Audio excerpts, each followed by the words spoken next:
Sir உங்க பேர் சொல்லுங்க. என் பேரு ராஜா மையப்பன். என்ன வேலை செய்றீங்க? என்னது கேட்கல சார். எந்த செக்டர்ல வேலை செய்றீங்கன்னு கேட்டேன். ஃபைனான்ஸ் செக்டர்ல தான். ஏய் மாத்தாத இன்வெஸ்ட்மெண்ட் அனலிஸ்ட் மையப்பன் சார் பேசுறாரு. ஓகே மையப்பன் சார், இந்தியால வறுமையை ஒழிக்க உங்க ஐடியா என்ன சொல்லுங்க. இங்க பாருமா, இந்தியாவுல ஏழைகளே இல்லாம போறதுக்கு ஒரே வழி 1000 ரூபாய் நோட்டு 500 ரூபாய் நோட்டை ஒழிக்கிறது தான். சார் என்ன சார் முன்னாடி போக வழி கேட்டா நீங்க பாட்டுக்கு 50 100 பின்னாடி போக வழி சொல்றீங்க.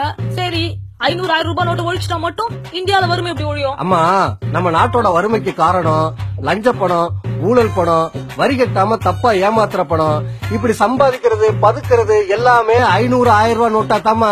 நாட்டுல இருக்கிற 20% பேர் தான் 500 ரூபாய் 1000 ரூபாய் நோட்டை யூஸ் பண்றவங்க. மீதி இருக்கிற 80% பேரு 1 2 1000 ரூபாய் நோட்டை வச்சுக்கிட்டு சில்லறை தேடிக்கிட்டே அலையிறவங்க. புரியுதா சார்? சூப்பர் மேட்டர் சொல்றீங்க, கொஞ்சம் நேயர்களுக்கும் புரியுற மாதிரி சொல்லுங்க.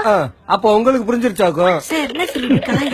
இங்க பாருமா, 1000 ரூபாய் நோட்டா இருந்தா 100 கோடி ரூபாய கூட பெரிய 2 சூட்கேஸ்ல வச்சு பதுக்கிடலாம். அதே 100 ரூபாய் 50 ரூபாயா இருந்தா பெரிய வீடே தேவைப்படும். பாதுகாப்பு இருக்காது, திருட்டு பயம், போலீஸ் பிரச்சனை, இன்கம் டாக்ஸ் பயம், தங்கத்துல காசு போட மாட்டான். ஏன்னா விலை நிலை இல்ல. ரியல் எஸ்டேட்ல போடலாம்னா ஆட்சி மாறணும்னு புடிங்கிருவான்னு பயம். அப்ப வேற வழி இல்லாம பேங்க்ல தான் போட்டாகணும். பேங்க்ல போட்டா வரி கட்டணும். நாட்டுல இருக்கிற எல்லா பணக்காரங்களும் ஒழுங்கா நேர்மையா இன்கம் டாக்ஸ் கட்டினா போதுமா, இந்தியாவுல வறுமை மட்டும் இல்ல பிச்சைக்காரங்களே இருக்க மாட்டாங்க. அம்மா அம்மா. சூப்பருங்க சார், இத பத்தி என்ன சொல்றீங்க? பிரில்லியன்ட்.